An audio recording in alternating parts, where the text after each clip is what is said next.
Iran Israel ನಡುವೆ ತೀವ್ರಗೊಂಡಿರುವಂತದ್ದು ಯುದ್ಧ. ಇರಾನ್ಗೆ 48 ಗಂಟೆಗಳ ಡೆಡ್ಲೈನ್ ಅನ್ನ ಕೊಟ್ಟಿದೆ ಟ್ರಂಪ್. ಡೆಡ್ಲೈನ್ ಅನ್ನ ಕೊಟ್ಟಿರುವಂತದ್ದು ಟ್ರಂಪ್. ಅಮೆರಿಕ ಡೆಡ್ಲೈನ್ ಕೊಟ್ಟಿದೆ ಇರಾನ್ಗೆ. ಯಾವ ಕಾರಣಕ್ಕೆ? ಹರ್ಮುಜ್ ಜಲಸಂಧಿ ತೆರಲಿಕ್ಕೆ ಟ್ರಂಪ್ ಆಗ್ರಹಿಸ್ತಾ ಇರುವಂತದ್ದು. ಆ ಜಲಸಂಧಿ ಬಗ್ಗೆ ಯಾವುದೇ ರೀತಿಯಾದಂಥ ಬಂದ್ ಮಾಡಬಾರ್ದು, ಇಲ್ಲ ಅಂದ್ರೆ 48 ಗಂಟೆಯ ನಂತರ ಹೇಗೆ ಪಾಠ ಕಲಿಸ್ತೀವಿ ಅಂತ ಹೇಳಿದ್ದಾರೆ. ಹರ್ಮುಜ್ ತೆರೆಯದಿದ್ರೆ ಭೀಕರ ದಾಳಿಯ ಎಚ್ಚರಿಕೆಯನ್ನ ಕೊಡಲಾಗಿದೆ. ವಿದ್ಯುತ್ ಘಟಕಗಳನ್ನು ಟಾರ್ಗೆಟ್ ಮಾಡ್ತೇವೆ ಅಂತ ಟ್ರಂಪ್ ಎಚ್ಚರಿಕೆಯನ್ನ ಕೊಟ್ಟಿರುವಂಥದ್ದು. ಹರ್ಮುಜ್ ಜಲಸಂಧಿ ಬಂದಾಗಿರುವಂಥ ಹಿನ್ನೆಲೆಯಲ್ಲಿ ಸ್ಪೆಷಲಿ ಆ ಮಧ್ಯಪ್ರಾಚ್ಯದಿಂದ ಬರಬೇಕಾಗಿದ್ದಂಥ ನೌಕೆಗಳೆಲ್ಲವೂ ಕೂಡ ಅಲ್ಲೇ ಸ್ಟ್ರಕ್ ಆಗಿರುವಂಥದ್ದು. ಇದು ಜಾಗತಿಕವಾಗಿ ತೈಲದ ಅಭಾವವನ್ನು ಸೃಷ್ಟಿಯಾಗಿರುವಂಥ ಹಿನ್ನೆಲೆಯಲ್ಲಿ ಎಲ್ಲದರ ರೇಟು ಜಾಸ್ತಿ ಆಗ್ತಾ ಇದೆ. ಸೊ ಹೀಗಾಗಿ ಟ್ರಂಪ್ ಎಚ್ಚರಿಕೆಯನ್ನು ಕೊಟ್ಟಿರುವಂಥದ್ದು. ಇರಾನ್ ಏನು ಮಾಡುತ್ತೆ ನೋಡಬೇಕು. 48 ಗಂಟೆಗಳ ಒಳಗಾಗಿ ಅದೆಲ್ಲವೂ ಕೂಡ ಕ್ಲಿಯರ್ ಆಗಬೇಕು ಅಂತ ಹೇಳಿದ್ದಾರೆ. ವಿದ್ಯುತ್ ಘಟಕಗಳನ್ನು ಸಂಪೂರ್ಣ ನಾಶ ಮಾಡಿಬಿಡ್ತೀವಿ, ಅತಿ ದೊಡ್ಡ ಘಟಕದಿಂದಲೇ ದಾಳಿಯನ್ನು ಆರಂಭಿಸ್ತೇವೆ, ಇರಾನ್ಗೆ 48 ಗಂಟೆ ಕಾಲಾವಕಾಶ ಅಷ್ಟೇ ಅಂತ ಟ್ರಂಪ್ ಹೇಳಿರೋದು. ಕೂಡಲೇ ಹರ್ಮುಜ್ ಜಲಸಂಧಿ ಮುಕ್ತಗೊಳಿಸಿ ಇರಾನ್ಗೆ ಎಚ್ಚರಿಕೆಯನ್ನು ಕೊಟ್ಟಿದೆ ಅಮೆರಿಕದ ಅಧ್ಯಕ್ಷ. ಎಚ್ಚರಿಕೆಯನ್ನು ಕೊಟ್ಟಿರುವಂಥದ್ದು ನಿಮಗೆ ತೋರಿಸ್ತಾ ಇದೀವಿ ನೋಡಿ. ತಮ್ಮ ಟ್ರೂತಲ್ಲಿ ಹಾಕೊಂಡಿರುವಂಥದ್ದು. ಟ್ರಂಪ್ ವಿತಿನ್ 48 ಅವರ್ಸ್ ಒಳಗಡೆ ಹರ್ಮುಜ್ ಜಲಸಂಧಿ ಏನು ಬಂದ್ ಮಾಡಲಾಗಿದೆ ಅದನ್ನ ಫ್ರೀ ಮಾಡಬೇಕು ಅಂತ ಹೇಳಿದ್ದಾರೆ. ಇಲ್ಲ ಅಂದ್ರೆ 48 ಅವರ್ಸ್ ಆದ ನಂತರ ದೊಡ್ಡ ಮಟ್ಟದಲ್ಲಿ ಪರಿಣಾಮವನ್ನು ಎದುರಿಸಬೇಕಾಗುತ್ತೆ. ಅಮೆರಿಕ ಬೆದರಿಕೆಗಳಿಗೆ ಬಗ್ಗದ ಇರಾನ್ ದಾಳಿ ಮಾಡಿದ್ರೆ ನಾವು ಕೂಡ ಸುಮ್ಮನಿರಲ್ಲ ಅಂತ ಕೌಂಟರ್ ಅನ್ನ ಕೊಟ್ಟಿದ್ದಾರೆ. ಅವರಿಗೆ ಯಾವ ಎಚ್ಚರಿಕೆಗೂ ಕೂಡ ಬಗ್ತಾ ಇಲ್ಲ. ಏನಾದರೂ ಮಾಡಿ ನಾವು ಸುಮ್ಮನಿರೋದಿಲ್ಲ ಅಂತ ಹೇಳ್ತಾ ಇದ್ದಾರೆ. ದಾಳಿ ಮಾಡಿದ್ರೆ ನಾವು ಕೂಡ ಸುಮ್ಮನಿರೋದಿಲ್ಲ. ಅಮೆರಿಕ ಮತ್ತು ಅದರ ಮಿತ್ರ ರಾಷ್ಟ್ರಗಳ ಮೇಲೆ ದಾಳಿಯನ್ನು ಕಂಟಿನ್ಯೂ ಮಾಡ್ತೀವಿ. ಇಂಧನ, ಮಾಹಿತಿ ತಂತ್ರಜ್ಞಾನ ಸೌಲಭ್ಯಗಳನ್ನು ಟಾರ್ಗೆಟ್ ಮಾಡ್ತೀವಿ. ನೀರು ಸಂಸ್ಕರಣಾ ಘಟಕಗಳನ್ನು ಧ್ವಂಸ ಮಾಡುವಂತಹ ತಿರುಗೇಟನ್ನು ಕೊಡಲಾಗಿದೆ. ನೀರು ಸಂಸ್ಕರಣಾ ಘಟಕಗಳನ್ನು ಧ್ವಂಸ ಮಾಡುವಂಥ ತಿರುಗೇಟು ಅದು. ಅಮೆರಿಕ ಆರ್ಥಿಕ ವ್ಯವಸ್ಥೆಗೆ ಹೊಡೆತಕ್ಕೆ ಇರಾನ್ ಕೂಡ ತಂತ್ರವನ್ನು ರೂಪಿಸಿದೆ. UAE ಮೇಲೆ ನಿರಂತರ ದಾಳಿಯನ್ನು ಮಾಡ್ತಾ ಇದೆ ಇರಾನ್. ದುಬೈನಲ್ಲಿ ಹೆಚ್ಚು ಹೂಡಿಕೆಯನ್ನು ಮಾಡಿರುವಂಥದ್ದು ಅಮೆರಿಕ. ಅದನ್ನು ಟಾರ್ಗೆಟ್ ಮಾಡಿಬಿಟ್ಟು ದಾಳಿ ಆಗ್ತದೆ. ಅತಿ ಹೆಚ್ಚು ಕ್ಷಿಪಣಿಗಳು ಎಲ್ಲಿ ಹೋಗಿದ್ದು ಅಂದರೆ ಇಸ್ರೇಲ್ಗಿನ್ನ ಜಾಸ್ತಿ UAEಗೆ. ಕಳೆದ 22 ದಿನಗಳಲ್ಲಿ 1714 ಡ್ರೋನ್ ದಾಳಿ ಮಾಡಲಾಗಿದೆ ಇರಾನ್ನಿಂದ UAE ಮೇಲೆ. ಅಮೆರಿಕ ಆರ್ಥಿಕತೆಗೆ ಪೆಟ್ಟು ನೀಡುವಂಥ ತಂತ್ರ ಇದರಲ್ಲಿ ಪ್ರಮುಖವಾಗಿ. ಪ್ರೆಷರ್ ಇನ್ನಷ್ಟು ಕ್ರಿಯೇಟ್ ಆಗಲಿ ಅನ್ನುವಂಥ ಕಾರಣ 1800 ಹತ್ತತ್ರ ಡ್ರೋನ್ ದಾಳಿಯನ್ನೇ ಮಾಡಿದೆ. ಇನ್ನು ಇರಾನ್ ಸೇನಾ ಶಕ್ತಿಗೆ ಜಗತ್ತೇ ಒಂದು ರೀತಿ ಒಂಥರ ಆಶ್ಚರ್ಯ. ಇಷ್ಟೊಂದು ಪ್ರತಿರೋಧವನ್ನ ತೋರ್ತಾ ಇದಾರಲ್ಲ, ಅಷ್ಟು ಪ್ರೆಷರ್ ಇದ್ರೂ ಕೂಡ ಅಂತ. ಇರಾನ್ ಬಳಿ 4000 ಕಿಲೋಮೀಟರ್ಸ್ ಆಗುವಂಥ ಕ್ಷಿಪಣಿ ಇದೆ.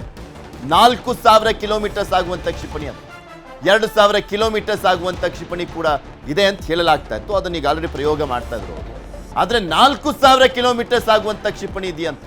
ಅಮೆರಿಕ ಸೇನಾ ನೆಲೆ ಮೇಲೆ 4000 ಕಿಲೋಮೀಟರ್ಸ್ ಆಗುವಂಥ ಕ್ಷಿಪಣಿಯಿಂದ ದಾಳಿ. ಒಂದು ಪತನ ಆಗಿದೆ, ಮತ್ತೊಂದನ್ನು ನಾಶ ಮಾಡಿರುವಂಥದ್ದು ಅಮೆರಿಕ. ಅವ್ರಿಗೆ ಆಶ್ಚರ್ಯ ಆಗಿದೆ. ಸೊ ಹೈ ಟೆಕ್ನಾಲಜಿ ಇರುವಂಥ ಕ್ಷಿಪಣಿಗಳಿದಾವೆ ಅಂತ.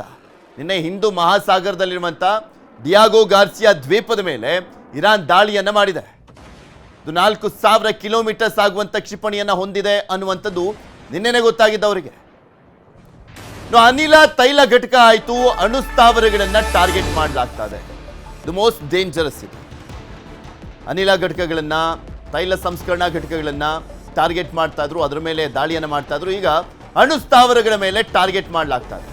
ಇರಾನ್ನ ನಟನ್ಸ್ ಸ್ಥಾವರಕ್ಕೆ ಇಸ್ರೇಲ್ ದಾಳಿಯನ್ನು ಮಾಡಿದೆ. ಅಣುಸ್ಥಾವರದ ಮೇಲೆ. ಇಸ್ರೇಲ್ನ ಡಿಮೋನ್ ಘಟಕದ ಮೇಲೆ ಇರಾನ್ ದಾಳಿಯನ್ನು ಮಾಡಿರುವಂಥದ್ದು. ಪರಮಾಣು ಘಟಕಗಳ ಮೇಲೆ ದಾಳಿಯಿಂದ ಆತಂಕ ಎದುರಾಗಿದೆ. ಆಕ್ಚುಲಿ ಈ ಯುದ್ಧಕ್ಕೆ ಅಮೆರಿಕ ಕೊಡ್ತಾ ಇದ್ದಂಥ ಕಾರಣನೇ ಅದು. ಪರಮಾಣುವನ್ನು ಹೊಂತಾ ಇದ್ರು, ಅಣುವನ್ನು ಹೊಂತಾ ಇದ್ರು ಅನ್ನುವಂಥ ಕಾರಣ ಕೊಡ್ತಾ ಇದ್ರು. ಈಗ ಅದ್ರ ಮೇಲೆ ದಾಳಿಯನ್ನು ಮಾಡಲಾಗ್ತದೆ. ಸದ್ಯಕ್ಕೆ ವಿಕಿರಣ ಸೋರಿಕೆ ಬಗ್ಗೆ ವರದಿ ಆಗಿಲ್ಲ. ಅದನ್ನು ಯಾವ ರೀತಿಯಾಗಿ ಸೇಫ್ ಆಗಿ ಸಾಗಿಸ್ತಾರೆ ಅನ್ನುವಂಥ ಪ್ರಶ್ನೆ ಇತ್ತು. ಆದರೆ ಈಗ ಅದ್ರ ಮೇಲೆ ದಾಳಿ ಮಾಡುವಂಥ ಕೆಲಸವನ್ನು ಮಾಡಲಾಗ್ತಾ ಇದೆ.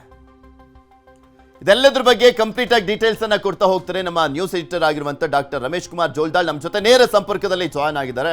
ರಮೇಶ್, 23ನೇ ದಿನಕ್ಕೆ ಕಾಲಿಟ್ಟಿರುವಂಥದ್ದು ರಣಭೀಕರ ಯುದ್ಧ ಇನ್ನಷ್ಟು ರಣಭೀಕರ ಆಗ್ತಾ ಹೋಗ್ತಾ ಇದೆ. ಅದರ ಜೊತೆಗೆ ಬೇರೆ ದೇಶಗಳ ಮೇಲೂ ಕೂಡ ದೊಡ್ಡ ಪರಿಣಾಮ ಬೀರ್ತಾ ಇರುವಂಥದ್ದು ಆರ್ಥಿಕತೆಯ ಮೇಲೆ.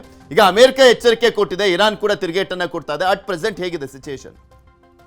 ಪೃಥ್ವಿ, ನಿನ್ನೆ ಇರಾನ್ ಡಿಯಾಗೋ ಗಾರ್ಸಿಯಾ ಐಲ್ಯಾಂಡ್ ಮೇಲೆ ಏನು ಅಟ್ಯಾಕ್ ಮಾಡಿದೆ, ಬ್ರಿಟನ್ ಮತ್ತು ಅಮೇರಿಕದ ಸೇನಾ ನೆಲೆಗಳಿದ್ವು, ಅದು ಇಡೀ ವಿಶ್ವಕ್ಕೆ ಒಂದು ರೀತಿ ಶಾಕ್ ಆಗಿದೆ. ಅಂದರೆ ಇರಾನ್ ಇಷ್ಟೊಂದು ಬಲಿಷ್ಠವಾಗಿತ್ತ ಅಂತಕ್ಕಂಥದ್ದು ನಿನ್ನೆ ಮಧ್ಯಾಹ್ನದವರೆಗೂ ಯಾರಿಗೂ ಗೊತ್ತಿರಲಿಲ್ಲ. ಅದೇ ನೀವು ಹೇಳ್ದಂಗೆ ಆಗಲೇ ಹೇಳ್ತಾ ಇದ್ರಿ, ಇರಾನ್ ಹತ್ರ 1,500ದಿಂದ 2,000 ರೇಂಜಿಗೆ ಹೊಡೆಯೋಷ್ಟು ಬ್ಯಾಲಿಸ್ಟಿಕ್ ಮಿಷನ್ಸ್ ಖಂಡಾಂತರ ಕ್ಷಿಪಣಿಗಳಿದೆ, ಅಷ್ಟೇ ಅದರದ್ದು ಶಕ್ತಿ ಅಂತ ಅಂದ್ಕೊಂಡಿದ್ರು.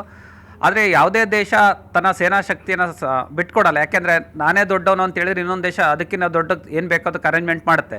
ಫಾರ್ ಎಕ್ಸಾಂಪಲ್, ಈಗ ಇರಾನ್ ಹತ್ರ 4,000 ಕಿಲೋಮೀಟರ್ ರೇಂಜಿಗೆ ಇಟ್ಟು ಹೊಡೆಯುವಂಥ ಬ್ಯಾಲಿಸ್ಟಿಕ್ ಮಿಷನ್ ಇದೆ ಅಂತ ಬೇರೆ ದೇಶಗಳಿಗೆ ಏನಾದರೂ ಗೊತ್ತಾದರೆ, ಶತ್ರು ರಾಷ್ಟ್ರಗಳಿಗೆ, ಅವ್ರದ್ದು ಮಿಲಿಟ್ರಿಯನ್ನು ಇನ್ನೊಂದಿಷ್ಟು ಡೆವಲಪ್ಮೆಂಟ್ ಮಾಡ್ಕೊತವೆ. ಸೊ ಬ್ಯಾಲಿಸ್ಟಿಕ್ ಮಿಷನ್ನ ಇವರು 4,000 ರೇಂಜಿಗಿದ್ರೆ ಅವರು 6,000 ರೇಂಜಿಗೆ ಮಾಡ್ಕೋಬೋದು. ಇಡೀ ವಿಶ್ವದಲ್ಲಿ ನೋಡೋದಾದರೆ ಅಮೇರಿಕಾದ ಹತ್ರನೇ ಹೈಯೆಸ್ಟು ಟಾರ್ಗೆಟ್ ಇಟ್ಟು ಹೊಡೆಯುವಂಥ ಬ್ಯಾಲಿಸ್ಟಿಕ್ ಮಿಷನ್ಸ್ಗಳು ಇರ್ತಕ್ಕಂಥದ್ದು. ಅದು ಅಮೇರಿಕದಿಂದ 12,000ದಿಂದ 12,500 ಕಿಲೋಮೀಟರ್ ರೇಂಜಿಗೆ ಹೊಡೆಯುವಂಥ ಖಂಡಾಂತರ ಕ್ಷಿಪಣಿಗಳಿದೆ.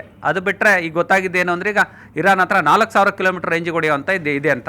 ಅಂದರೆ ಈಗ ಡಿಯಾಗೋ ಗಾರ್ಸಿಯಾ ಏನು ಐಲ್ಯಾಂಡ್ ಇದೆ, ಐಲ್ಯಾಂಡ್ ಸೆಂಟ್ರಿಕ್ ಆಗಿದೆ, ಪೆಸಿಫಿಕ್ ಮಹಾಸಾಗರ ಮತ್ತು ಹಿಂದೂ ಮಹಾಸಾಗರ ಸೆಂಟ್ರಿಕ್ ಆಗಿರೋದ್ರಿಂದ ಅಮೇರಿಕ ಏನು ಬೇರೆ ಬೇರೆ ದೇಶಗಳಲ್ಲಿ ತನ್ನ ಸೇನಾ ನೆಲೆಗಳನ್ನು ಇಟ್ಕೊಂಡಿದೆ. ಸೊ ಎಲ್ಲದಕ್ಕೂ ಹೆಲ್ಪ್ ಆಗುವಂಥ ಒಂದು ಸೆಂಟ್ರ್ ಪಾಯಿಂಟ್ ಅದು. ಹಾಗಾಗಿ ಆ ದ್ವೀಪವನ್ನು ಟಾರ್ಗೆಟ್ ಮಾಡಿ ಇರಾನ್ ಹೊಡೆದಿರ್ತಕ್ಕಂಥದ್ದು. ಬಹುಮುಖ್ಯವಾಗಿ ಗಲ್ಫ್ ರಾಷ್ಟ್ರಗಳಿಗೆ ಸುತ್ತ ಇರ್ತಕ್ಕಂಥದ್ದು ಅಮೇರಿಕಕ್ಕೊಂದು ಪ್ಲಸ್ ಪಾಯಿಂಟು. ಸೊ ಅಲ್ಲೆಲ್ಲ ತನ್ನ ಸಾಮ್ರಾಜ್ಯವನ್ನು ವಿಸ್ತರಣೆ ಮಾಡಿಸ್ಕೊಳ್ಳೋದಕ್ಕೆ, ಮತ್ತು ತೈಲ ಖರೀದಿ ಆಗಿರ್ಬೋದು, ಅಥವಾ IT-BT ಸೆಕ್ಟರ್ಗಳಿರ್ಬೋದು, ಅಥವಾ ಬೇರೆ ತನ್ನ ವ್ಯಾಪಾರ ವಹಿವಾಟಿಗೆ ಏನೇನು ಅನುಕೂಲ ಬೇಕೋ ಅದನ್ನೆಲ್ಲ ಅನುಕೂಲಕ್ಕೆ ತಕ್ಕಂತೆ ಬಳಸಿಕೊಳ್ಳಲು ಸೇನೆಯನ್ನು ಇಟ್ಕೊಳ್ತಕ್ಕಂಥದ್ದು ಅಮೇರಿಕ.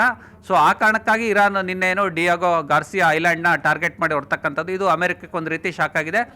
ನಿನ್ನೆ ಬೆಳಗ್ಗೆ ಟ್ರಂಪ್ ಒಂದು ಟ್ರೂತಲ್ಲಿ ಟ್ವೀಟ್ ಮಾಡಿದರು, ಒಂದು ಪೋಸ್ಟ್ ಮಾಡಿದರು, ಏನು ಯುದ್ಧವನ್ನು ವೈಂಡ್ ಅಪ್ ಮಾಡುವಂಥ ಟೈಮ್ ಬರ್ತಾ ಇದೆ. ಅಂದರೆ ನಾವು ಸ್ಟೆಪ್ ಬೈ ಸ್ಟೆಪ್ಪು ಇರಾನ್ನ ಹೊಡಿತಾ ಬರ್ತಾ ಇದ್ವಿ. ಬಹುತೇಕ ನಗರಗಳೆಲ್ಲ ನಾಶ ಆಗಿದೆ. ಟೆಹರಾನಲ್ಲೇ ಸುಮಾರು 1,500 ಜನ ಸತ್ತಿರಂತಕ್ಕಂಥ ಸುದ್ದಿ ಇದೆ. ಒಂದು ರೀತಿಯಲ್ಲಿ ಏನಾಗುತ್ತೆ ಅಂದರೆ, ಏನೋ ಗ್ಯಾಸ್ ಬಂಕರ್ಗಳೇನಿದ್ದು ಅದರ ಉತ್ಪಾದನೆಯನ್ನು ಕಡಿಮೆ ಮಾಡಿದ್ವಿ, ಗ್ಯಾಸ್ ಬಂಕರ್ ಹೊಡೆದಾಕ್ತಿದ್ವಿ ಅಂತ ಹೇಳಿದರು. ಮತ್ತು ತೈಲ ನಿಕ್ಷೇಪಗಳೇನಿದೆ ಅದಗಳನ್ನ ಉಳಿಸಿ ಮಾಡ್ತಾ ಇದ್ವಿ ಅಂತ ಹೇಳಿದರು. ಮತ್ತು ವಿದ್ಯುತ್ ಸಂಪರ್ಕ ಏನೇನಿದೆ, ಸೊ ಪ್ರತಿಯೊಂದು ವಲಯಗಳನ್ನ ಒಂದೊಂದೇ ನಾವು ಹೊಡಿತಾ ಬರ್ತಾ ಇದ್ವಿ. ಇರಾನ್ ಇನ್ನೇನು ಬಹುತೇಕ ಆಲ್ಮೋಸ್ಟ್ ಸೋತ್ ಹೋಗಿದೆ. ಹಾಗಾಗಿ ನಾವು ಯುದ್ಧವನ್ನು ವೈಂಡ್ ಅಪ್ ನಿಲ್ಲಿಸುವಂಥ ಕೆಲಸವನ್ನು ಕ್ರಮೇಣ ಮಾಡ್ತೀವಿ ಅಂತ ಟ್ರಂಪ್ ಹೇಳಿದರು. ಆ ಸ್ಟೇಟ್ಮೆಂಟ್ ಹೊರಗೆ ಬಂದಾದಮೇಲೆ ಇರಾನ್ ಈ ರೀತಿ ನಿನ್ನೆ ಅಟ್ಯಾಕ್ ಮಾಡ್ತಕ್ಕಂಥ, ಅಂದರೆ ನಾವು ಯುದ್ಧವನ್ನು ನಿಲ್ಲಿಸುವಂಥ ಏನೋ ಪ್ರಮೇಯನೇ ಇಲ್ಲ, ನಾವು ಗಲ್ಫ್ ರಾಷ್ಟ್ರಗಳಲ್ಲಿ ನಿಮ್ಮದು ಎಲ್ಲೆಲ್ಲಿ ನೀವು ಆಧಿಪತ್ಯ ಸ್ಥಾಪಿಸಿದ್ರೆ ಅಲ್ಲೆಲ್ಲ ನಾವು ಬಿಡಲ್ಲ, ಹೊಡಿತೀನಿ ಅಂತಕ್ಕಂಥದ್ದು IGRC ಹೇಳಿರ್ತಕ್ಕಂಥದ್ದು.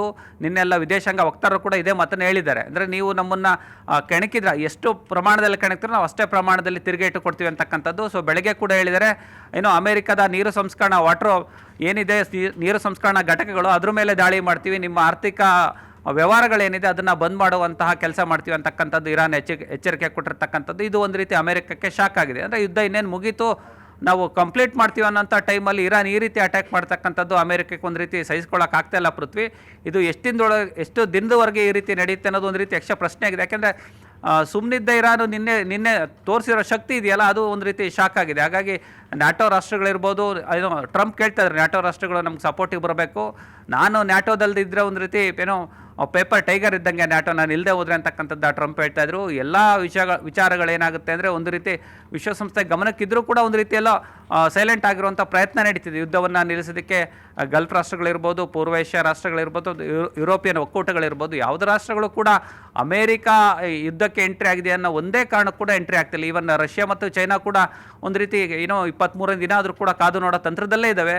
ಮುನ್ನುಗ್ಗುವಂತಹ ಯಾವುದೇ ಲಕ್ಷಣಗಳು ಕಾಣಿಸ್ತಿಲ್ಲ ಪೃಥ್ವಿ.